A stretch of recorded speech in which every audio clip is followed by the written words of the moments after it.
Bonjour à toutes et bonjour à tous, j'espère que vous allez bien, que vous avez passé une bonne journée, que vous avez passé une bonne semaine. Alors aujourd'hui, on va s'intéresser à Arthur Schopenhauer. Arthur Schopenhauer, vous devez le connaître, c'est un philosophe allemand qui est né en 1788 et qui est mort en 1860. Il a écrit énormément de traités très importants pour la philosophie contemporaine. On a par exemple en 1819 le monde comme volonté et comme représentation, certains l'ont cité dans le quiz de la semaine. Aujourd'hui on va s'intéresser à quelque chose de plus spécial et quelque chose d'un peu plus ludique, c'est l'art d'avoir toujours raison. Donc c'est un traité qui a été écrit à Berlin en 1830-1831 et qui a été publié en 1864.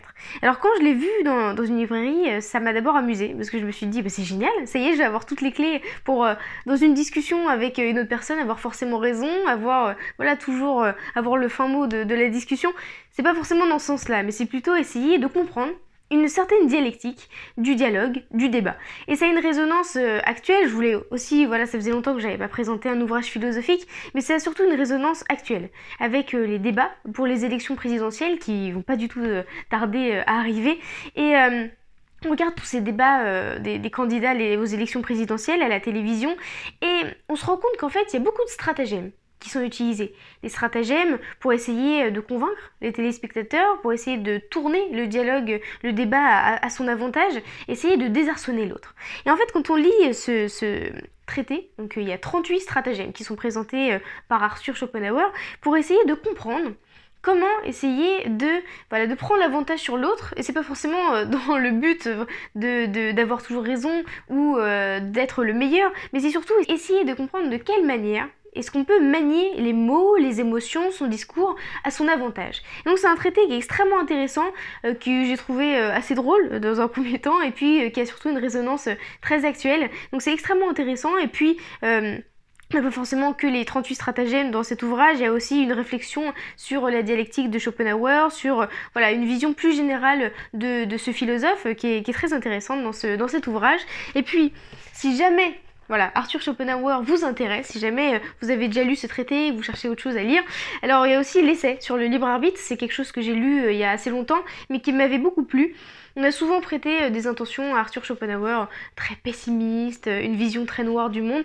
Pas forcément, et cet essai sur le libre arbitre, il est très intéressant dans la mesure où ça nous place, nous, individus du monde, vis-à-vis des autres.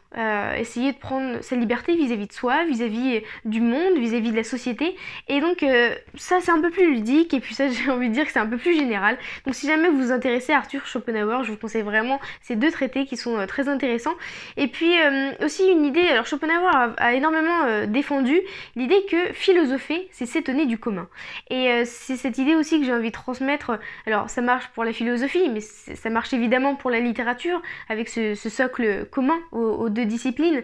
On a vraiment cette idée que en fait faut s'étonner de ce qui se passe autour de nous d'abord, au lieu de se poser des questions métaphysiques auxquelles on trouvera vraiment pas de réponse, puisque des milliers de personnes ont essayé avant nous, mais voilà cette idée que faut regarder autour de soi et puis s'étonner de la moindre chose qui se passe, de notre quotidien. Et ça nous rendra beaucoup plus savants.